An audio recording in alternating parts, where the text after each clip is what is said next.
aí, galera, beleza? Como é que vocês estão? Meus amigos, a sexta-feira, ela nunca decepciona, sempre é de fortes emoções e de descobertas. Gente do céu, estava eu passando ontem pelas redes sociais, mais especificamente no Twitter, e eu vi uma postagem que eu falei, eu não acredito. Respondeu a minha pergunta, é daqui de onde partem as ordens de Lulinha e sua turma? Que incrível!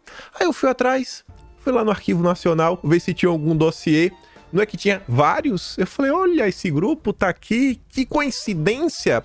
O vídeo hoje não é dossiê, a gente vai comentar sobre alguns assuntos, não vamos nos aprofundar tanto, mas tem algumas coisinhas bem interessantes no terceiro tema. Aquela foto ali, né? Os donos do mundo. Mas primeiro, vamos falar rapidinho, não vamos estender. Debate nas eleições americanas, um pouquinho do que são na imprensa nacional e internacional, para entrarmos no segundo tema, que tem muita coisa para comentar sobre Lulinha, também conhecido como o Viagra do dólar. Ele fala, o dólar sobe. Foi aí muito criticado pela imprensa nas últimas horas, falou muita besteira, e aí eu quero mostrar algumas coisinhas que fizeram para vocês. Os petistas, amigos do Lula, né, gente do governo, inclusive, já tá acionando jornalista amigo pra criticar o Lula. Vocês vão entender, Mônica Bergamo entrando em campo. Tem mais algumas coisinhas e a Globo basicamente defendendo que pobre tem que pagar conta, porque o pobre tem que pagar conta pelo bem do pobre. A Globo nunca decepciona. E o quarto tema, se der tempo, falar umas coisas que estão rolando no Brasil, direita e tudo mais. Mas vamos começar aqui de forma bem rápida. Nos últimos dias, mais especificamente 2 dias atrás, Lula disse que ele torce pelo Biden. Ninguém percebeu isso, né? Se Trump ganhar, a gente não sabe o que ele vai fazer. Não tem noção, né? O Lula não quer perder o seu chefe. Lula é o vassalo do Biden. Obviamente, é torcer pelo Biden. Tivemos o debate. Vocês devem ter visto já alguma coisa. E é, tipo assim, inquestionável, né? Não precisa apelar, não precisa ser torcedor. Time. Revista Time. 100% establishment. A Atsuki fez um comentário simples e direto. A capa, que costuma ser recheada de enigmas, foi simples e direta. Biden fugindo, né, pelo cantinho com a palavra pânico. Guga Chakra, porta-voz também, né, do consórcio do establishment. Uma performance catastrófica do Joe Biden, para dizer o mínimo. E que gera até questionamentos sobre a capacidade dele continuar na corrida eleitoral. Trump foi o Trump de sempre, né? Falando uma série de inverdades, mas demonstrando muita energia.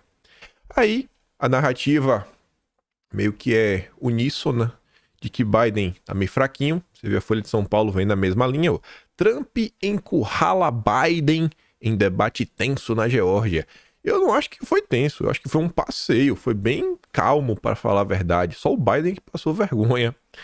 Em um debate tenso, Trump encurralou Biden de maneira enérgica em temas-chave para o eleitorado americano, como imigração, conflitos nos quais os Estados Unidos se envolveram nos últimos anos, gestão do fica em casa, né, e meu corpo, minhas regras.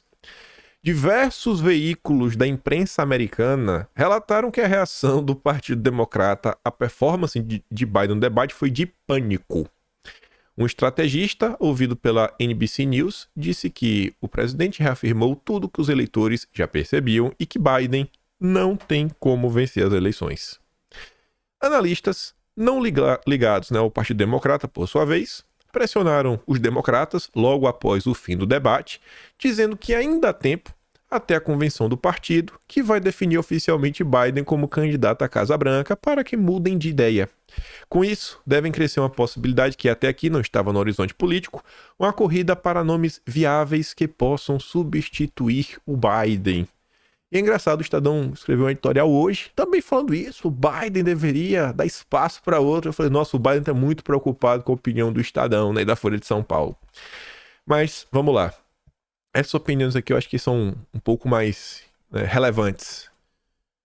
Edward Luce, colunista-chefe do Financial Times. Democratas precisam de um novo candidato. O Biden não dá. E eu acho que ainda mais forte que a opinião do colunista-chefe, né, do Financial Times é o The New York Times, talvez o jornal mais famoso do mundo. Editorial, em nome do grupo, para servir seu país, o presidente Biden deve abandonar a corrida. O Brasil costuma copiar o que acontece nos Estados Unidos. Não sei, né? Mas já estão falando do Lula, reeleição. Não duvido nada chegar 2026 e começar a pintar as mesmas coisas em relação ao Lula e a própria Globo falar, ó, o Lula não dá mais, né? Em nome do Brasil, o Lula deveria abandonar a corrida e Lula, como um bom vassalo, abandonar o poder, né? Mas vamos ver. O Leonardo Coutinho, ele compartilhou a matéria do New York Times, não tava bonitinho assim, né? Eu que peguei minha imagem, dei aquela enquadrada para poder ir pro Atlas ficar mais legível. E ele levantou um ponto bem interessante. O primeiro debate presidencial nos Estados Unidos se deu nos últimos anos e ele pegou de 2004 até hoje. Em 2004, o primeiro debate foi em 30 de setembro, e as eleições normalmente são em outubro ou, sei lá, início de novembro. 2008, 26 de setembro. 2012, 3 de outubro. 2016, 26 de setembro. 2020, 29 de outubro. Você vê que as datas é setembro, outubro. Final de setembro, início de outubro. Sempre é um padrão.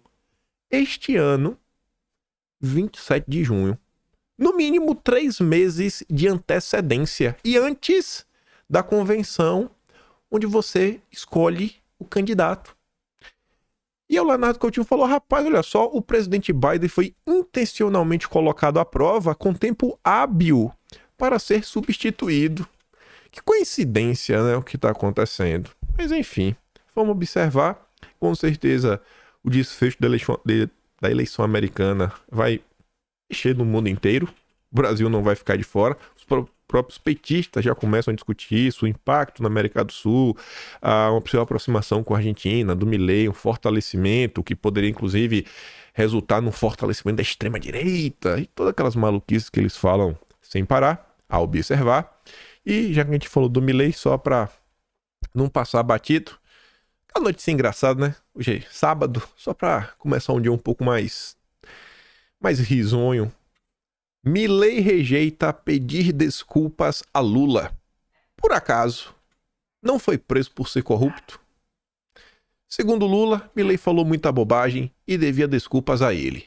O presidente argentino, por outro lado, afirma só ter dito a verdade e que petista tenha inflamado. A fala do Milei foi a seguinte, ó. As coisas que eu disse, ainda por cima, são corretas. Qual o problema de chamá-lo de corrupto? E por acaso não foi preso por ser corrupto? Eu chamei de comunista. E por acaso não é comunista? Desde quando eu tenho que pedir perdão por dizer a verdade? Rebateu Milei durante entrevista à TV La Nación. Ou estamos tão doentes pelo politicamente correto, que não podemos dizer a verdade à esquerda, mesmo que seja verdade. Milei não conhece o Brasil, ele não conhece a Rede Globo, ele não conhece os superpoderosos, né? Queria ver ele falar isso no Brasil. Tá achando que birimbau é gaita? Mas vamos lá. Vamos pro tema que realmente tá gerando um certo desgaste. E um desgaste grande mesmo pro Lula. Pode não resultar imediatamente num desgaste eleitoral, mas a turma que colocou o Lula lá tá meio chateada com ele, viu? Não é brincadeira, não. Lula chama de cretinos os que dizem verdades factuais. O jornalista tá reclamando de ter sido chamado de cretino, né? Lula pegou a classe jornalística que passa pano pra tudo o que ele faz e chamou a turma de cretino porque associou as falas dele ao dólar subindo. É um texto longo, né, de opinião do Fabiano lá no Estadão, que ele termina falando que os tempos atuais são mais duros e há uma parte da população e da classe política que praticam oposição de maneira quase feroz. Acabou a moleza pro Lula. Muitas vezes, aqueles comentaristas que alertam sobre os riscos no desequilíbrio das contas fazem apenas o seu dever de dizer o que consideram ser fidedigno, até porque já pagamos na nossa história várias vezes o preço da irresponsabilidade com as finanças públicas e a conta sempre fica para os mais pobres. Acho que deve estar falando da Dilma, né? Dilma aloprou. Mas muito melhor do que o Fabiano Lana, que é um texto escrito, foi ver Verinha Magalhães da PT na Rádio CBN. Escuta só. Vera e Carol. Igor, obrigada pelas suas informações. O presidente chamar de cretinos os jornalistas por causa de manchetes de jornal, por causa de comentários, por causa de análise, é inadmissível. Não tem outra palavra para isso, não dá para passar pano para isso. A gente viveu 4 anos de um presidente que atacava a imprensa. Não dá para passar pano para isso. Para outras coisas dá, né, Vera? Para outras coisas vocês passam pano. E essa não dá.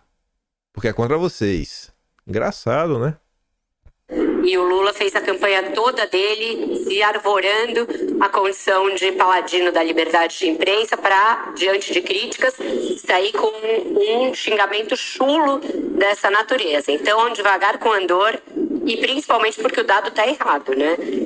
O presidente começou a falar na entrevista ao UOL, a que ele está se referindo, e às 10h30 da manhã o dólar foi a 5,52 durante a entrevista do presidente. E ele fechou a 5,56, portanto, depois da entrevista do presidente. Ele começou a subir durante a entrevista do presidente da República, que insiste num tema que não ajuda em nada o seu governo. Ele está falando há semanas sobre o mesmo assunto, em vez de falar sobre novos projetos que o seu governo vai lançar, sobre quais perspectivas o seu governo vai apresentar ao país, sobre quais planos o seu governo tem para se mostrar confiável perante os tomadores de decisão em geral e não só o mercado, mas ele prefere ficar batendo nessa tecla, batendo na tecla do inimigo externo, e agora resolveu trazer a imprensa como culpada pela alta do dólar. Não. O dólar subiu durante a entrevista, subiu depois da entrevista, e chamar jornalista de cretino é um filme que a gente viu há muito pouco tempo e do qual ninguém tem saudade, e a democracia não tem saudade. É uma saída fácil. Coitadinha, né? Ninguém tem saudade disso. Verinha. Lula não te respeita mais, né? Mas vamos lá. Ontem, de novo, né? Isso aqui não é notícia repetida, é porque ontem aconteceu mais uma vez, porque mais uma vez Lula resolveu dar entrevista. Dólar sobe 1,47% para 5,588, com falas de Lula sobre Banco Central e taxa Selic. Lenda, voltou a falar, a gente vai ver o que o Lula disse. Mas, só pra olhar, né? Bicho, onde é que eu faço um quadro? O Rafael lembrou, né? 17 de maio de 2019, governo Bolsonaro, o PT fez esse lindo tweet. Perfil oficial do PT. Quem achou que poderia ir para a Disney com o novo governo se enganou. Com Bolsonaro, real afunda em relação ao dólar, que chega a 4,11. Estagnação política do país e risco para investimentos externos fizeram moeda estadunidense disparar. Aqui é culpa de Bolsonaro. Mas vai falar que é culpa do Lula? Não, você é um cretino. Aí o pessoal foi atrás, né? A gente já tinha comentado de um analista que falou em dezembro do ano passado, o dólar, de 5 não passa. Olha esse aqui, ó. O dólar já está na direção dos 4,40, diz economista. Para Márcio Roland, da FGV, é nítida a tendência de queda da moeda americana, cotada a 5,45 em janeiro, mas há riscos nessa trajetória. Há exatos um ano atrás, né? Dia 25. Uns anos e uns 5 dias. Mas vamos lá. Foi isso que o Lula voltou a falar. Lula diz que patamar de juros vai melhorar quando ele indicar o presidente do Banco Central. Quando ele botar o Galípolo lá, o Brasil vai dar certo. A taxa de juros de 10,5% ao ano em real para a inflação de 4%. Isso vai poder melhorar quando eu puder indicar o presidente do Banco Central. O presidente da República não pode ficar brigando com o presidente do Banco Central. E o Lula fica brigando o tempo inteiro, né? Porque ele foi escolhido pelo governo anterior, pensa ideologicamente igual ao governo anterior e não está fazendo o que deveria fazer corretamente, disse o petista. O Lula não está de todo errado não, viu, gente, quando ele fala isso.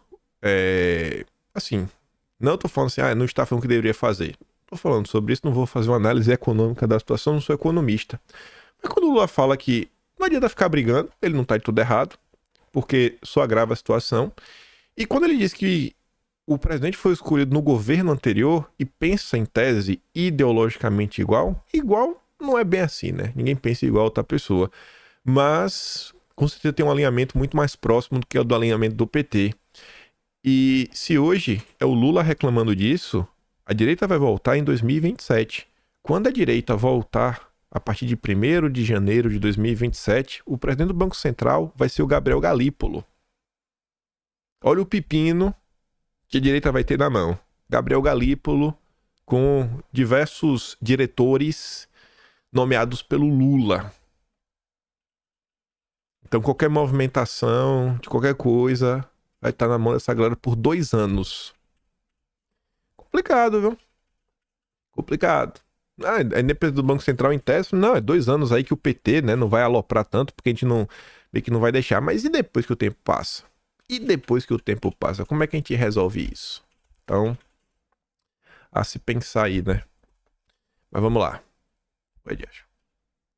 Aí depois dessa entrevista aí, que o Lula falou essas maluquices, olha só um segundo. Mônica Bergamo publicou essa nota. E aqui, esta nota não é uma nota qualquer. Essa nota da Mônica Bergamo, primeiro, né? Tática sindicalista de Lula para enfrentar mercado e Banco Central já passa do tom e pode piorar as coisas. Dizem aliados. Beleza que já tá no título, que são os aliados do Lula falando. Mas se fosse uma nota assim, pelas mãos do Fabiano Lana, eu acho que ninguém levar muito a sério. Se fosse pelas mãos da Thaís Herédia, né, analista de economia da CNN, o asiático que trabalha lá também, né, de descendência asiática, esqueci o nome dele agora, Caio Junqueira, ninguém levar muito a sério. Mas a Mônica Bergamo é 100% petista, 100% alinhado ao José Disseu. É uma questão até muito bonita, né, quase um romance.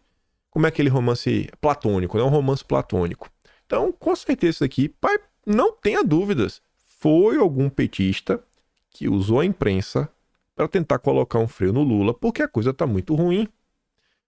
O endurecimento de Lula em relação ao Banco Central e ao mercado financeiro foi visto como necessário por parcela do governo, mas já estaria ultrapassando o tom necessário. O presidente estaria adotando uma tática sindicalista para tratar do assunto, falar alto em público, para depois sentar à mesa e negociar as melhores conquistas com os menores custos possíveis, né? Tentando fazer aquela meia-culpa. Não, vocês têm que entender, o Lula tá falando isso não é porque ele não gosta de vocês, é que meio que é necessário, né? Vocês têm que entender isso. De acordo com o integrante do governo, a tática funciona para disputas entre patrões e empregados, mas com o mercado financeiro, ela teria que ser ajustada. Isso porque o mercado tem a possibilidade de reagir, especular e deteriorar as condições da economia, enfraquecendo, portanto, a posição do governo. Na sexta, dia 28, o dólar fechou em 5,59 e a subida no preço da moeda americana foi creditada não exclusivamente às falas de Lula, mas também a elas.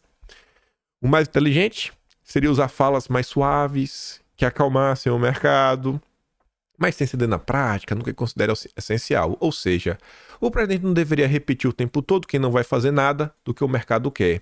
E aí o desfecho, né, para explicar para a turma do mercado porque Lula está gritando dessa forma, e é algo que eu falo para vocês direto, eu falo, diversas análises da imprensa não entendem o radicalismo do Lula porque eles não acompanham o debate público. Eles sequer leem a si mesmos. Os críticos internos das falas recentes de Lula, no entanto, né, a turma da esquerda, os petistas reconhecem a dificuldade de Lula fazer isso em entrevistas, que são vistas não apenas pelo mercado, mas pelo público geral, para a qual o presidente também precisa passar as suas mensagens. Então assim, ó, galera, vocês têm que entender uma coisa. O que o Lula fala na entrevista, não leve a sério, não coloque no papel. O Lula precisa radicalizar para o gado petista ficar calmo, ficar sob controle.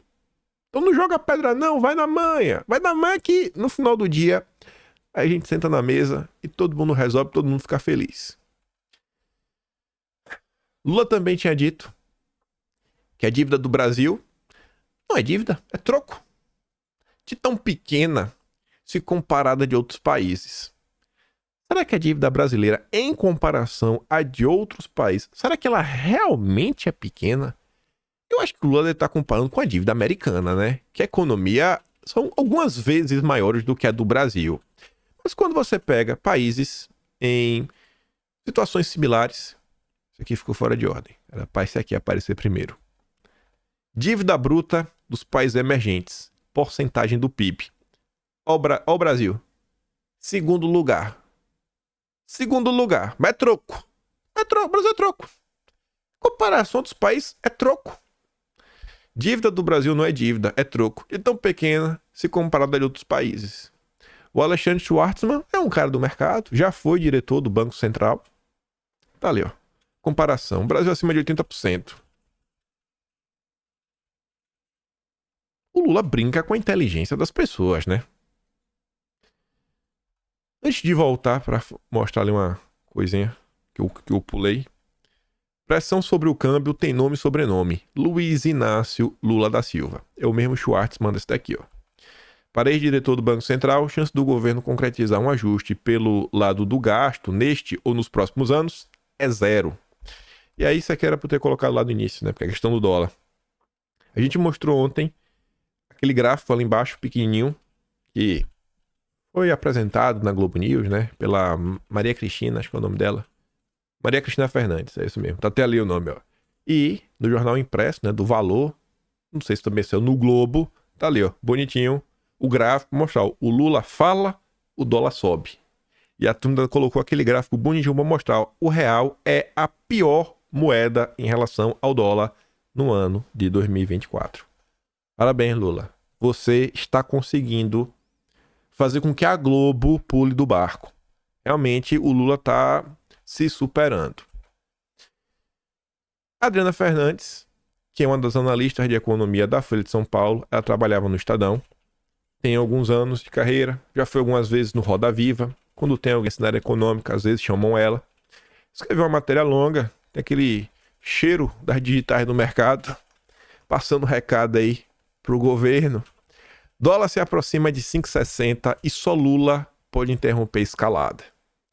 É difícil saber o quanto da alta tem a ver com com os ruídos das falas recentes do Lula, o impacto das medidas de ajuste fiscal e o que está relacionado ao fechamento da taxa no último dia útil de junho, com os operadores do mercado querendo bombar o bônus do final do mês. Lula colocou em dúvida a necessidade de efetuar um corte de gasto para melhorar o equilíbrio fiscal. É fato que a taxa de câmbio no Brasil está disfuncional e piorando o cenário econômico brasileiro a cada semana que passa. No início do processo de aceleração da desvalorização do real, diante da piora do cenário fiscal, a cotação estava em 5,10. Já está chegando a 5,60. O que explicaria uma desvalorização tão alta? Apesar do negacionismo de Lula, e eu achei essa palavra interessante, negacionismo de Lula. Negacionismo. A gente vai ver essa palavra reaparecer. Apesar do negacionismo, ao chamar de cretinos os que afirmaram que o dólar subiu por causa de suas declarações, o movimento tem relação com a sua comunicação errática sobre o esforço do governo para reduzir despesas e salvar o novo arcabouço fiscal do fracasso. A piora da taxa de câmbio vai mexer na expectativa de inflação e na chamada inflação implícita, uma forma de medir a expectativa dos agentes econômicos para a trajetória de preços a partir dos juros praticados no mercado. Com o dólar em alta, o cenário mais provável de acontecer é a economia brasileira chegar no segundo semestre com os preços mais altos dos alimentos. O que coloca a Miriam Leitão meio que encurralada, porque a Miriam Leitão diz que e daí que a gasolina subiu? Pobre não come gasolina. Aí daí que carro subiu, pobre não come carro. Aí daí que o aluguel subiu, pobre não come aluguel. E aí? Se o alimento subir, né, a Miriam Leitão fica sem argumento. Enfim, além do aumento do alimento, aumento dos produtos e serviços tradables, né, negociáveis do comércio exterior, internacional. A certeza é que o governo e o PT, que é engraçado, né, está o nome do partido, sairão machucados na segunda metade do ano que começa agora. É uma certeza? Falou pouco, mas falou muito. Certeza. É uma certeza? Não tem chance do Lula reverter? Uma melhor coordenação das expectativas sobre a política fiscal não serve mais? Quer dizer que se o Lula pedir desculpa, não serve mais? Rapaz, chegou-se a um ponto que só a comunicação não vai resolver. Esse diagnóstico é compartilhado pela equipe econômica e o Banco Central.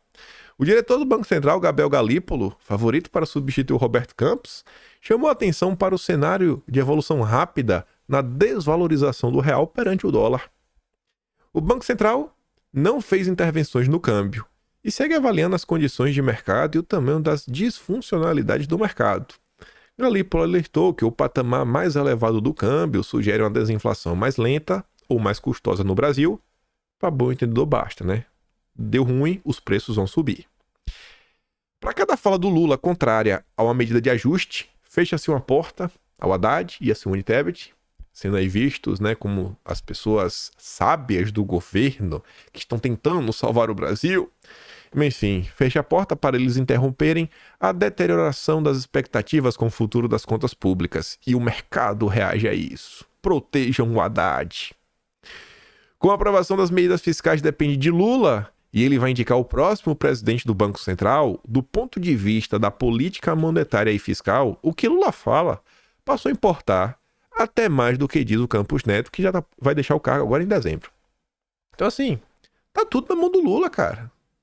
Tá tudo na mão do Lula. E o mercado que colocou Lula onde ele está hoje está cobrando, né, a fatura. Ela chegou, hein, Lula? E tá dizendo, ó, certo, na segunda metade do ano vai apanhar. Eu tô achando bom.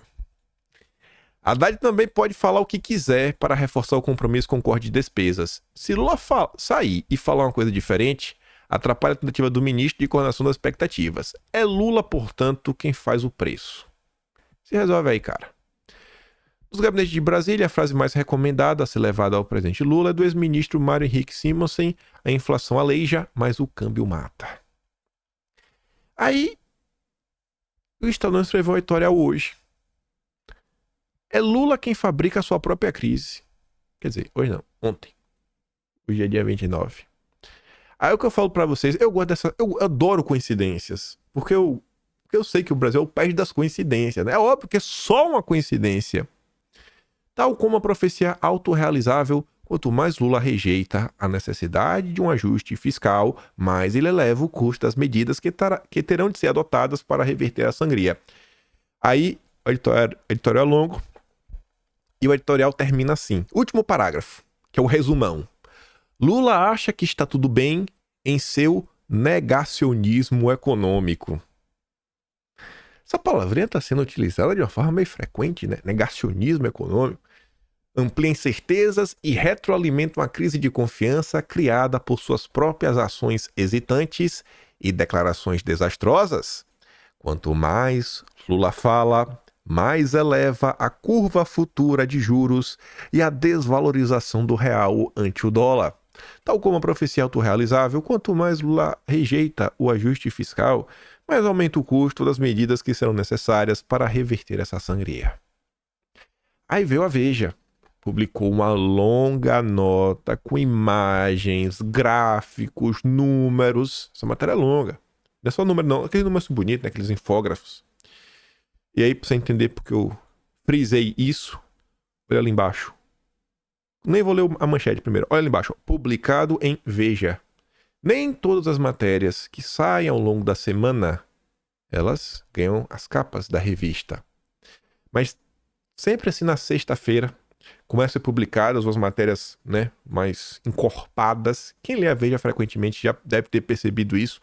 Na sexta-feira são as matérias mais gordinhas, parágrafos mais longos, porque são as matérias que vão para a revista. E a Veja achou de bom tom produzir uma longa matéria recheada de dados, números, gráficos, para dizer que na contramão do mundo, o Brasil vê desânimo generalizado com a economia. Desempenho do real e da bolsa é só retrato mais visível dos problemas, e declarações de Lula contribuem para ensinar incerto. Eu tô achando lindo, velho. Toda a imprensa no mesmo ritmo, no mesmo tom. Lula é o culpado, quanto mais ele fala, mais o dólar sobe. A condução da economia depende em grande medida do manejo das expectativas, seja de investidores, empresários, trabalhadores, seja de consumidores. Se eles não acreditam que o cenário econômico do país vai melhorar, acabam se retraindo nas decisões de investimentos e consumo, e o que gera ruim piora. Lula um presidente veterano deveria saber disso. O problema é que ele parece ter esquecido ou resolvido ignorar as evidências. E o preço dessas atitudes já está sendo cobrado. Por mais que eu não goste do Lula, e por mais que sim, o Lula tem muita culpa, porque o que o presidente da República fala acaba por repercutir no Brasil inteiro. Além disso, muito mais do que até as políticas fiscais do Lula, o governo gasta muito mal com vários projetos sem pé nem cabeça. Ou seja, o Lula tem muita culpa no cartório. Mas, quando eu vejo também a imprensa toda se unindo no mesmo discurso, às vezes usando os mesmos termos, tipo negacionista, eu lembro de uma matéria que saiu no ano passado. O jornalismo de economia sob o controle da Faria Lima. Da mesma forma que a gente acha estranho quando tem eventos e ONGs pagam para jornalistas irem cobrir esses eventos e obviamente vão falar o que quem contrata a banda escolhe a música. Os grupos financeiros, eles andaram adquirindo alguns portais de imprensa. Alguns mais focados nessa questão da economia, mas pelo menos assim eu recomendaria vocês dar um Google. Veja quem estava aí meio que em negociações para tornar sócio do Estadão, por exemplo. Veja. Dá uma olhada quem lê a Veja de forma mais recente, assim, mais frequente. Às vezes aparece alguns patrocínios na Veja, em alguns locais. Vai juntando tudo aí, você vê. A imprensa, ela tem lado. E sempre é o lado da mesa, do consórcio, do establishment, os donos do Brasil.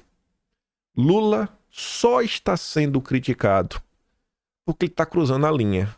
E está chegando assim num ponto que está insustentável, que os caras que colocaram ele lá já não sabem mais o que fazer. Os caras acharam que ia ser fácil, queriam dar as ordens. Lula iria seguir todas as ordens de forma bem fácil, mas Lula é um cabeçudo. É um cara ególatra, egocêntrico. Tem que prestar alguns esclarecimentos para sua base. Sabe que tem eleições esse ano, é cobrado pelo PT. E fica aí nesse vai, não vai, e a coisa tá dando muito errado. E todo mundo observando, a direita se fortalecendo ao redor do Brasil. E aí, pra gente meio que encerrar esse aqui e avançar um tiquinho, todo mundo falando. Aí aquela mesma coisa, É uma convergência numa mesma direção. Toda hora que alguém abre a boca pra falar de responsabilidade fiscal, bicho, ninguém fala de super salário. Ninguém fala de rever programas, principalmente esses programas sem pé na cabeça, tipo PAC Verde do Lula. Agenda Verde avançando, emissão de título vinculada a critério SG. Ninguém reclama, fica todo mundo calado. Quando a imprensa aparece para falar de corte de gastos, é para criticar os grevistas e para falar do piso da saúde, do piso da educação e desvincular a BPC do salário mínimo. É medida necessária. A Globo escreveu um editorial para falar sobre isso. E o engraçado é o desfecho, é a conclusão. Trocar correção pela inflação não traria perda a beneficiários e ajudaria a equilibrar as contas públicas. Beleza. O engraçado é o seguinte, Um monte de gente recebe privilégios. Mas para a Globo, enquanto as despesas do governo não couberam no orçamento, isso resultará em endividamento galopante. A dívida pública alta e crescente torna a vida dos pobres muito mais difícil, pois juros altos inibem investimentos, geração de emprego e renda. A irresponsabilidade fiscal é socialmente injusta. Deixar de encarar essa realidade não é de se parar. Pelo contrário, só piorará. A Globo está falando basicamente, em termos práticos, a Globo está falando o seguinte, a gente tem que cortar. Vamos cortar o privilégio dos pobres. Porque se a gente não cortar o privilégio dos pobres, as elites não vão ter condições de investir, que gera emprego e que gera renda. Então, ou a gente corta os privilégios dos pobres, ou os pobres vão sofrer mais. Tá entendendo como é a coisa? Ele coloca esse ônus no pobre. Pelo bem do pobre, o pobre tem que perder os seus privilégios primeiro. E eu acho assim, que na ordem das coisas, do que tem para fazer no espaço do orçamento e com que o governo Lula vem gastando, a A gente poderia, por exemplo, começar a discutir uma redução nas verbas de publicidade. Pode ser pouco, pode ser muito aquém, porque o governo precisa de bilhões, aí por ano às vezes é pouco, mas vamos cortar. De pouquinho em pouquinho a gente chega lá. Vamos criar uma lei que o governo e as estatais só vão fazer propaganda se for tipo assim, campanha. Olha, campanha de imunização que está acontecendo, ou então assim um aviso de calamidade pública. Mas, por exemplo, aquela propaganda da Petrobras, né? Foi como é que o nome? Golden alguma coisa, que pegaram basicamente 2 comerciais seguidos no Jornal Nacional, quase 4 milhões de reais. Eu acho que é totalmente desnecessário. A gente pode começar cortando daí. A Globo não reclama disso, o mercado não reclama disso, nem o portal de imprensa reclama disso. É engraçado, né? Vamos cortar do mais pobre, porque senão quem vai sofrer no final do dia com a crise vai ser o mais pobre. Sensacional. Vamos observar quais vai ser os próximos passos do Lula, próximos meses. A coisa para ele não tá boa. Se ele continuar nessa daí, mas vai tomar um pedala. Pode anotar. Se Lulinha não tá seguindo as ordens como manda o figurino, o Haddad está. O Haddad está. E Haddad é Lula, né? Haddad usava a máscara do Lula, todo mundo chamava de poste. No mês passado, a gente comentou sobre essa matéria. E eu não tinha resposta. Isso ficou martelando em minha cabeça. Guru de Haddad diz que tragédia climática no Rio Grande do Sul reforça a necessidade de taxar super ricos. Para o economista francês Gabriel Zucman, a oposição dos Estados Unidos à iniciativa não inviabiliza ideia no G20. Que iniciativa é essa? Taxar os super ricos. Para o economista francês Gabriel Zucman, que elabora, a pedido do governo do Brasil, um relatório para o G20 sobre taxação global dos super ricos. Eu ficava nessa, a gente já tinha comentado sobre isso daqui em fevereiro, quando começou essa ideia. Eu falei, mas rapaz, não tinha ninguém no Brasil? Por quê? Lula foi atrás do amigo do Macron. É francês, amigo do Macron. Eu fiquei nessa, né? Fiquei martelando, fiquei pensando, né? No dia eu não tinha resposta. Falei, engraçado, né? Vamos observar o que o governo tá fazendo. Aí ontem, achamos a resposta. Estava eu passando no Twitter e a Érica, aquela mesmo, que nos trouxe no final do dia, nos levou um dossiê histórico. Ela lá que foi contar a história do Walter Link, a Petrobras. Ela fez uma thread ontem que traz a resposta para o questionamento do francês. Ela compartilhou uma postagem de 28 de novembro de 2023, agora, né? Deixa eu ver. 8 meses atrás. Querem tirar dinheiro da super elite brasileira para entregar para a ONG de mudança climática? Aí tá ali, né? Quão ruim são os grandes poluidores? E como taxas nos super ricos podem ajudar a solucionar a crise climática? Nossos amigos, né, blá blá blá, vão compartilhar os seus achados com um novo relatório, né? Tradução aqui, meia boca que eu fiz. A Érica coloca aqui o site, né? Quando recebeu o presidente Benin, Patrice Talon, em maio, Lula argumentou que se os 3 mil bilionários do mundo pagassem o imposto de 2% sobre os ganhos de sua riqueza, poderíamos gerar recursos para alimentar os 340 milhões de pessoas na África que enfrentam extrema insegurança alimentar. Lula preocupado com questões de alimentação. Engraçado isso. No entanto, o relatório e a apresentação de Zucman, o guru do Haddad, não abordou a distinção dos recursos a serem arrecadados. Não posso dizer como o dinheiro será usado. A distribuição tem que ser decidida pelo povo com suas deliberações e voto democrático. O cara que está fazendo um pacote para o Haddad, ele não tem solução para onde o dinheiro vai.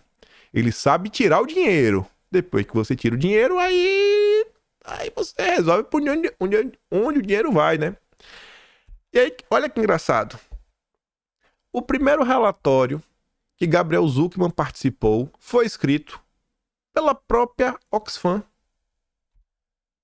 Essa ONG, essa brilhante ideia de taxar os super ricos, o relatório do francês, o guru do Haddad, já eles, em janeiro de 2023, Será que foi o Haddad que pediu pro francês fazer? Ou será que o Haddad só recebeu a ordem de pegar o projeto da Oxfam para taxar os super ricos e colocar para andar? Enfim, né? O projeto que ele escreveu foi escrito para a própria Oxfam e não para o G20. Aí tá ali, ó. O nome dele grifadinho, bonitinho. A proposta tem o apoio da Oxfam. Que coincidência, né? A Oxfam faz um projeto para taxar super ricos que conta com o guru do Haddad. O Haddad pede pro seu guru fazer um projeto para taxar os super ricos, que o guru do Haddad é ligado ao Oxfam. Aí o Haddad apresenta o projeto do seu guru da Oxfam e a mídia ninja, site petista, ligado ao PT, publica uma nota mostrando que a proposta do Brasil de taxação dos bilionários ganha apoio da Oxfam no G20. Meu Deus! Que coincidência! Quem poderia imaginar que a Oxfam apoiaria o trabalho do cara do Oxfam? Essas ONGs internacionais, hein? São muito engraçadas. Aí, a Erika foi lá ler os nomes, né? E percebeu que ali no meio tem o Jefferson Nascimento, que é membro do Washington Brasil Office. Que coincidência, né? Na área de direitos humanos. Bacana. Aí eu tava com tempo, eu falei, rapaz, é só Oxfam, hein? Vou botar no Arquivo Nacional. Não vou me aprofundar muito, mas só ver, sei lá, se tem alguma menção em relação a ela. Cada página do Arquivo Nacional, cada página, né? Assim, tem em média uns 40 links, e eu acho que se tiver mais de 40, aí vai pra página 2. Tem 7 páginas. Se tu botar o Oxfam, parece 7 páginas. Eu falei, meu Deus, tem muita coisa da Oxfam, viu? Tem muito. Eu só vou olhar a página 1. Aí eu fui olhar a página 1. Se liga, ó, confidencial. Na época era, né? Hoje não é mais. Ministério das Relações Exteriores, Divisão de Segurança e Informação, um informe de 28 de maio de 1980. Olha o título. Apoio de entidades estrangeiras à subversão no país. Quem que fazia a subversão no Brasil nos anos 80? A esquerda, né? Aí na primeira linha tá, ó, em resposta ao documento de referência a DSI do Ministério de Relações Exteriores, remete em anexo todos os dados que dispõe sobre a Oxfam. Outro relatório. 12 de maio de 1980. Apoio de entidades estrangeiras à subversão no Brasil. Informes que indicam apoio de entidades estrangeiras a publicações contestatórias. Jornal Comuno Contestador, né? Comunada. Da imprensa nanica recebeu recentemente auxílio financeiro da Holanda e da Oxfam da Bélgica, né? Ela também opera em vários países. Que curioso. Aí, em outro relatório. 7 de junho de 1989. Assunto. Federação das Organizações Indígenas do Rio Negro. A FOIRN é uma entidade articuladora dos indígenas sediadas no Alto Rio Negro e controlada pelo Conselho Indigenista Missionário, né, o CIMI. A FOIRN recebe apoio e orientação de entidades estrangeiras, como exemplo, a Oxfam. A Oxfam ela já apoiou vários projetos, inclusive, de demarcação de terra para os Yanomamis e diversas coisas que o tempo passou e aconteceram. Falei, mas rapaz, é essa turma que fez o trabalhinho do Haddad? O guru do Haddad saiu daqui? Que coincidência, viu? Aí em outro... Dei zoom, nem lembrei que eu dei zoom. Tá aí, ó. Dei zoom. Em outro, 25 de abril de 1983. Vamos dar um zoom. Clero progressista. Leia-se. Teologia da libertação. Recebimento de verba do exterior. Teologia da libertação sempre esteve ligada ao CMI, Conselho Mundial de Igrejas, que foi onde o Paulo Freire foi trabalhar. A gente já comentou isso no dossiê na época, né?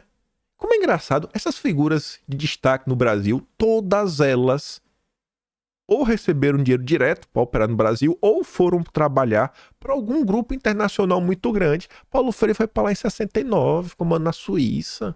tudo pago pelo CMI, que aloprou na América Latina inteira. Tem vários docentes, já comentou sobre isso. E aí, né, o clero progressista, em Salvador, Bahia, o padre progressista Cláudio Perani, diretor do Centro de Estudos de Ação Social, tem aplicado rotineiramente através do Banco Nacional do Norte as quantias que lhe têm sido remetidas pela entidade inglesa Oxfam, organização internacional que tem financiado atividades subversivas da Igreja Progressista no Brasil, no Open Market. Temos aí, né, um indicativo de onde que saem as ideias que o governo Lula leva à frente. O governo Lula é 100% alinhado a uma agenda globalista. Mas assim, 100% alinhado, irmão. 100% alinhado. Eu fui atrás na Biblioteca Nacional também. Na década de 50, já tem notícia sobre a Oxfam. Ela começa trabalhando na área alimentícia, né? Como é que posso falar? Né, redução... É que assim, combate à fome, né? Combate a questão da fome, a miséria e tudo mais. É por isso que eu falei atrás, é engraçado o Lula citando essa questão de combater a fome, que é por aí que a Oxfam começa a sua linha de atuação. Mas vamos continuar, né? Vamos sair desse assunto para também ser um assunto que tem a ver com questões globais. E olha só, me dá 5 minutos antes de você falar qualquer coisa, antes de você reclamar, só me dá 5 minutos. 5 minutinhos. Porque eu gosto de coincidências. Esses dias atrás, deve ter uma semana, eu vi essa notícia circulando no Twitter. São Paulo passa a integrar rede da ONU voltada para soluções sustentáveis em água e energia. Aí chamou a atenção aquela palavrinha que deixa a galera meio assim com o pé atrás, né? Parceria da visibilidade ao Estado no cenário internacional, com pautas importantes sobre água e energia em apoio à Agenda 2030 da ONU, né? A Agenda 2030 é um negócio meio ruim, né? Acho que todo mundo concorda. Mas calma. Antes de você falar que tá divina direita, se liga. Para fortalecer essa colaboração, a secretária de Meio Ambiente, Infraestrutura e Logística, Natália Rezende, participou em Madrid na quinta-feira do painel Ecossistemas Aquáticos e Terrestres, Biodiversidade, Floresta, Soluções de Base Natural no segundo Simpósio Global para Soluções Sustentáveis de Água e Energia rumo a uma economia verde. Eu falei, tá me dando no gatilho, viu? Esse negócio. Mas, além da Agenda 2030, a questão de água, olha o nome de quem foi representar o governo de São Paulo. A secretária de Meio Ambiente, Natália Rezende. Aí você vai entender. Me dá 5 minutos. Já passou 1, né? Eu acho. Ontem, comentarem sobre a questão da Sabesp. Única a apresentar proposta, Equatorial oferece 6,9 bilhões para ter 15% das ações da Sabesp. E é algo que está chamando a minha atenção. Porque o pessoal sempre tratou a Sabesp como a joia da coroa, né, das empresas que tem aí. E no final do dia só apareceu uma pessoa para dar proposta.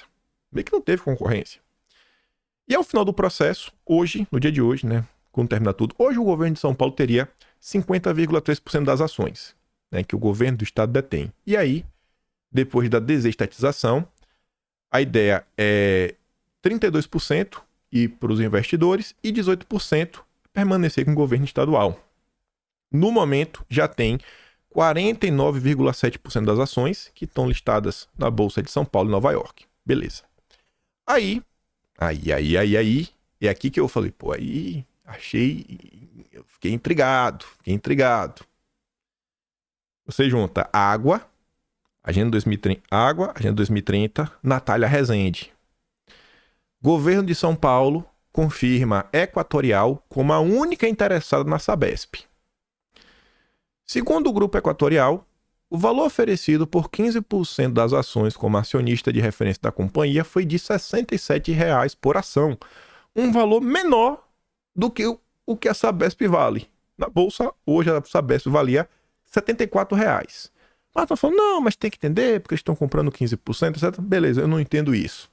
Mas eu achava que devia vender pelo menos no valor das ações. Mas tudo bem. Aí, olha quem está nessa questão também da venda da Sabesp.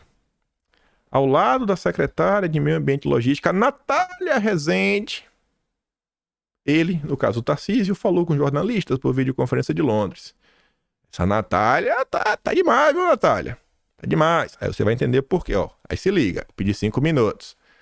O motivo para a oferta única teria sido uma das cláusulas, né, que impôs uma poison pill, e pedindo que um sócio se torne majoritário por meio de uma oferta hostil. Entre os principais acionistas da Equatorial, que deu aí uma oferta para comprar 15% da Sabesp, está a Opportunity, do banqueiro Daniel Dantas. Quem viveu aí nos anos 90, com certeza viu Daniel Dantas aparecer no noticiário, né? As gestoras Atmos, Capital World Investors, Squadra Capital e o fundo americano de investimentos BlackRock. Rapaz, é vender pra BlackRock essa... Rapaz, não vende pra BlackRock, não. Daniel Dantas chegou a ser alvo da Operação Satyagraha, que investigou crimes financeiros, mas foi anulada pela justiça. Além da Equatorial e da AGEA, a lista de quem estava interessado na Sabesp, aí eu não sei quem é pior, incluía nomes como Votorantim, Veolia, acossando o Rubens Ometo. Tava interessado, não sei porque não deu oferta. E a JF, graças a Deus, a pessoa se ainda vendesse pros irmãos Batista. Aí eu falei, não, peraí, né, Tarcísio? Peraí, né, campeão? Mas vendeu pra BlackRock e pro Daniel Dantas no final do dia. Aí eu fui dar uma olhada no grupo Equatorial. O Opportunity Daniel Dantas tem 6,3%, a Atmos 5,5%, Capital World 5,2%, Squadra Investimentos 5%. Aí me chamou a atenção esse, ó. Canada Pension Plan. É um fundo de pensão canadense. Gente, é um governo, né? É um fundo soberano, basicamente. Um governo. Eu não acho isso bacana. E a BlackRock tá ali também, né? Com 5%. E tem a turma ali, outros, com 67,9%. Aí.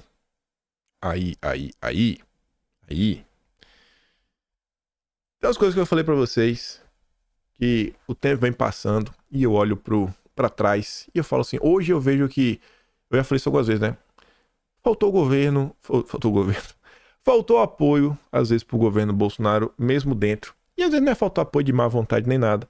Às vezes as próprias bateção de cabeça, às vezes elas aconteceram porque, pra mim, hoje é fácil de... Hoje, olhando com o tempo pra trás, eu consigo ver que o governo Bolsonaro, desde o início, ele teve pelo menos umas 5 alas diferentes.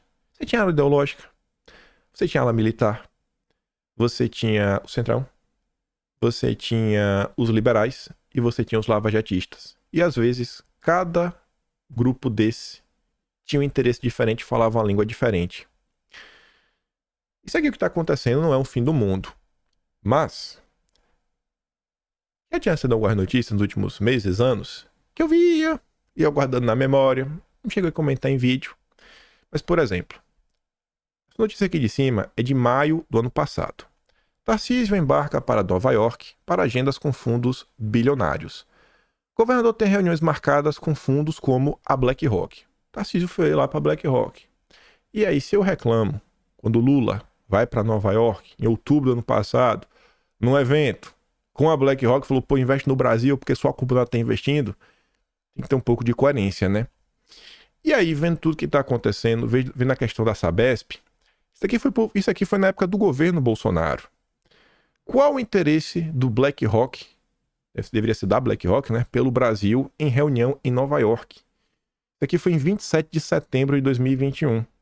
O ministro da Infraestrutura, o Tarcísio, sua equipe, prepara para o início de outubro uma viagem de uma semana para Nova York para apresentar o programa de concessões do Ministério. E apresentar nas concessões, as micas privatizações. Uma das pessoas que iria estar, né, era o diretor de infraestrutura de energia da BlackRock. E estava lá explicando qual era o interesse no Brasil, etc, tudo mais, pipipi, pei. E assim, não torna o Tarcísio a pior pessoa do mundo nem nada. Eu acho que só explica, eu já falei pra vocês uma certa vez o seguinte, 2026, eu olho hoje, eu me sinto órfão de um nome que eu falo, não, esse nome aqui, bicho, eu, sabe, pego no colo. Só tem o Jair. Eu pegar no colo, eu falo, cara, só o Jair. Contra o Lula, não é qualquer um. Voto nulo, quem defende é o MBL. É a mesma política a eleição de São Paulo. Contra o Boulos, cara, vai o Datena, vai até o Kataguiri do MBL. Datena, Kataguiri, Pablo Marçal, Ricardo Nunes, pra não ser o Boulos, qualquer um, pra não ser o Lula, a mesma coisa. Mas pra eu falar que eu me empolgaria mesmo assim, não, me empolgo. Nossa, o Romeu Zema, nossa, Zema. Não, velho, não dá. Não consigo me empolgar com o Zema. Ronaldo Caiado. Pô, tá de brincadeira também, né? Ratinho Júnior. É quem mais? O próprio Tarcísio. Pô, Tarcísio. Tem umas coisas assim que... É porque aquela visão, o cara tá enxergando a oportunidade financeira. Eu tô preocupado, além da questão financeira, eu me preocupo também com a questão ideológica. Pô, a BlackRock tá comprando pra quê? A gente sempre fica com o pé atrás quando é a BlackRock. Aí você vê a mesma menina que tá lá na reunião com a BlackRock, tá nesse processo aí, a mesma menina que tá assinando a questão da Agenda 2030. Klaus Schwab, veio ao Brasil, né? Bateu aquela foto, né? Tarcísio, não pisa fora da faixa. Então, assim, não torna ninguém um super vilão. Mas são algumas visões de mundo que são diferentes. Meu candidato ideal, só Jair Messias Bolsonaro, velho. Me perdoa aí. Só ele. Só o Jair. Eu vou falar dele um tiquinho, que vai dar tempo. Mas só bizu nisso daí, né? Fica de olho nessa situação. Eu não acho que hoje, no mundo, na forma... Assim, voltando um pouquinho, né? Dessa notícia aí. Pra vocês já sofrerem, que vocês vão pagar mais na conta de luz, né? Já estavam meio que esperando isso, né? Nas últimas matérias, nos últimos dias, falando que a conta de luz ia subir, né? Os irmãos batistas fizeram... Enfim. Mas... Inclusive, os irmãos Batista compraram essas termoelétricas da Âmbar. No vídeo, eu dei play num áudio de exatos um ano atrás. Eu falei, olha que coincidência, gente. Que coincidência. E aí no áudio eu comentava, inclusive, era uma discussão que eu tava tendo com um cara que foi da equipe, né, do Guedes lá no governo. E aí discutindo, pô, entendo alguns movimentos que vocês fizeram e tudo mais. Ao mesmo tempo que eu discordava, eu falava, pô, mas a gente fez a questão de governança, a gente tentou trazer o que existe de melhor no mundo. Aí falava da história da Poison Pill, que tem agora de novo. Eu acho que até pra você tentar mitigar algumas práticas predatórias de mercado, a forma como a empresa meio que é gerada, né? Às vezes o cara é dono de uma empresa, ele é dono de outra empresa, aí ele usa a empresa que ele tem para comprar da empresa que ele já tem, né? E ele trabalha para se fortalecer. Ah, tipo assim, ele tem uma empresa de distribuição, de logística, e ele tem uma empresa que ele comprou. Aí tem uma empresa que faria um frete mais barato.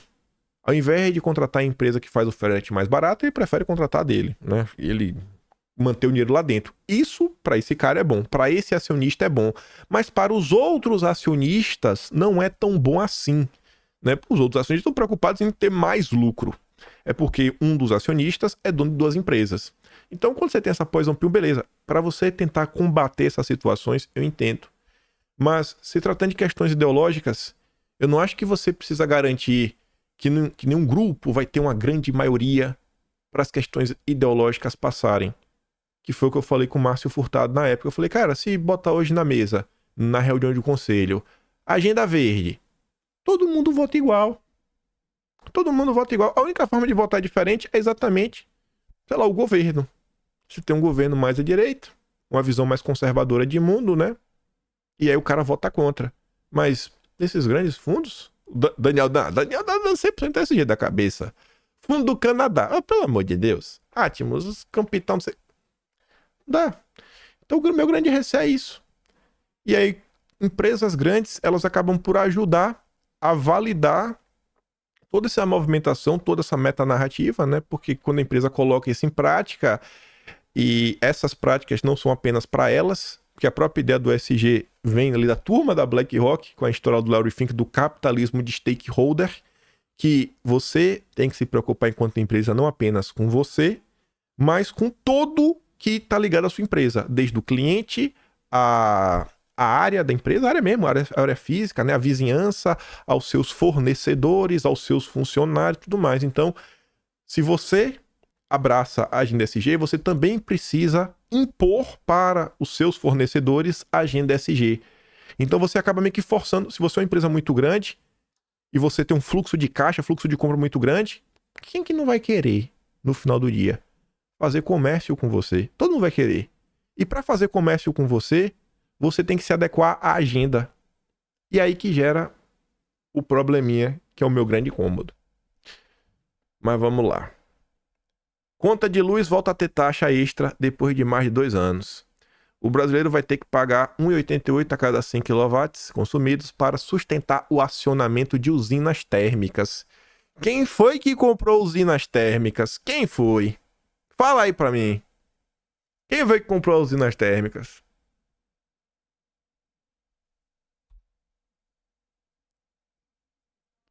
Ah, aqui, aqui era pra estar lá na frente. Sabia que tava falando alguma coisa. Aqui é um complemento daquela nota que o Lula fala do Banco Central.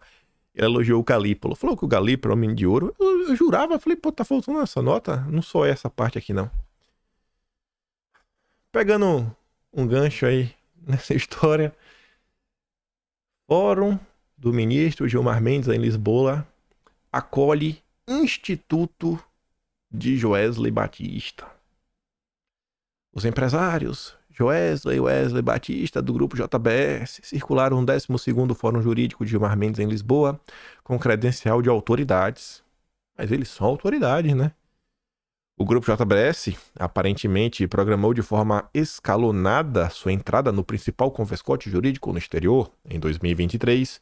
Adriano Cláudio Pires Ribeiro, diretor jurídico da JBS, foi um dos palestrantes no painel sobre mudanças climáticas e desastres naturais. A turma tá empenhada, viu, nessa agenda verde. Incrível, incrível, incrível, incrível. Aí, enquanto a turma inteligente tá reunida no mesmo lugar, enquanto Lula tá apanhando da imprensa e a turma tá preocupada com o crescimento da direita, escuta Natuza Neri. A polarização sempre foi uma realidade brasileira nas eleições. Nacionalmente, mas com pegada nacional. Nacionalmente, quem que polarizava no Brasil antes de Lula e Bolsonaro? Era PT e PSDB. Então, a tradição do Brasil é a polarização. Nunca houve espaço para alguém que não fosse petista ou tucano. Talvez agora a gente tenha mais radicalismo. Exatamente. Extremismo. Exatamente. Botam na conta da polarização, mas a polarização radicalizada. Eu entendo que há uma diferença em relação do que acontecia até aqui, do que acontecia até 2018, na eleição nacional, e o que passou a acontecer depois. E essa polarização, ela só é quebrada se houver um isolamento daquilo que é extremo. Se fosse extrema esquerda com direita, seria a extrema esquerda. Mas nesse caso do Brasil é a extrema direita, que se vale da direita para se consolidar. A extrema direita no Brasil, lá no Congresso Nacional, se utiliza do centrão, que é a direita brasileira, para conseguir espaços de poder, mesmo não estando mais na presidência da República. Então a direita é a grande linha auxiliar da extrema-direita. O que a direita talvez não perceba é que ela vai ser engolida pela extrema-direita. Porque enquanto a extrema-direita não tem o número de prefeituras que tinha, caso, por exemplo, do caso do partido do presidente, que agora vai ganhar muito mais prefeitura, ela vai se valendo da direita. Depois, quando a extrema-direita tiver tudo que tem, tudo que quer, ela abre mão e a direita murcha. Sabe o que aconteceu com o partido de centro, como era o PSDB? Murchou e mingou. A direita deve acontecer a mesma coisa no Brasil, porque a extrema-direita não admite um espaço que não seja exclusivamente dela. Por hora, eles estão dançando juntos, mas porque interessa à direita a perspectiva de muito voto que a extrema-direita oferece, e interessa à extrema-direita subir no cavalo da direita para se viabilizar e se perpetuar no poder. Mas chegará um momento em que a extrema-direita dirá para a direita: não preciso mais de você. Leonardo Coutinho explicou bem, né? A receita da Globo News para acabar com a polarização no Brasil é dar fim a um dos polos, mas não qualquer um. Ela indica qual e como. Extrema-direita. Aí, sem querer fazer muita confusão, mas já fazendo, a Gazeta do Povo publicou uma nota que eu achei esse tom meio... sei lá, vai ficar assim, qual o interesse de botar um tom desse, né? Pela primeira vez, Bolsonaro critica a prisão de Felipe Martins. É da ideia de que Bolsonaro não tá nem aí pra nada, né? Bolsonaro não liga. Bolsonaro respondeu, né? Parem de mentir. Não fico surpreso de onde vem tal fake news. E, só para relembrar, dia 7 desse mesmo mês, a mesma Gazeta, né? Prisão de Felipe Martins completa 4 meses repleta de abusos sob silêncio de Bolsonaro. É um negócio assim meio estranho. Enfim, né? O cara falou, o presidente Bolsonaro se pronunciou publicamente frente a esse absurdo várias vezes, principalmente nas manifestações recentes por liberdade, assim como sempre faço nas minhas colocações nas redes sociais. Não sejam mentirosos. Não sei qual é o intuito ou quem direcionou esta matéria, assim como alguns conduzem determinados assuntos. Apenas concluo, surreal. Vendo a Globo News querendo acabar com o lado do Jair, vendo parte aí da direita muito sensata pegando no pé de Bolsonaro, é direita chucra, é o silêncio do Jair, é pela primeira vez que ele comenta alguma coisa, vendo que o Jair não tem apoio do mercado, vendo que o Jair é odiado por forças internacionais. Você entende? Você entende? Essa semana, falando do Jair de novo, né? Teve a questão aí da fumaça.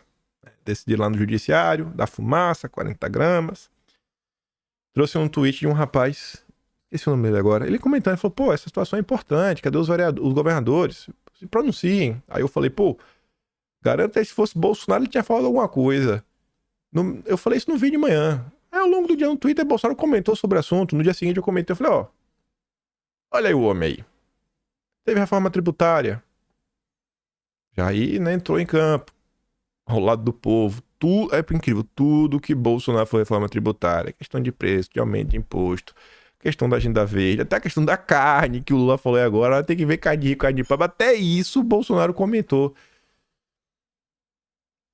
Passo o pano, passo. Mas é sério mesmo, velho. Às vezes, fala a verdade. Por mais que tenha muita gente na direita, igual o homem só tem ele, né? Não adianta falar. Pode tentar me convencer, né? Mas igual a Bolsonaro, realmente eu acho que só Bolsonaro. Enfim, observemos o que acontecerá no Brasil nos próximos dias, próximos meses. Acompanho. O PT, com certeza, não vai conseguir mais 4 anos. Não vai. Só se for daquele jeito, né? Um milagre acontecer. Só se um milagre acontecer. E eu quero ver o que é que vai ser nos próximos 4 anos de Brasil. Tirar o PT, pra mim, vai estar bem óbvio, né? Ninguém suporta mais o Lula. Mas vamos ver o que é que vai vir depois, né? Se o Brasil vai deixar de ser uma colônia do Oxfam, das ONGs, grupos internacionais, da vassalagem do Lula, da agenda verde do mercado. Que todo dia é mais uma patifaria dessa. Enfim. Reflita. E se gosta do meu trabalho, quiser ajudar um tiquinho mais, pode ser na membro do canal, tem um botão de valeu, tem um Patreon na descrição e tem um Atlas brasileiro, kimpem.com.br. Compartilha, volta amanhã e eu te deixo aquele grande beijo, abraço, tamo juntos. Valeu, meus amigos. Fui!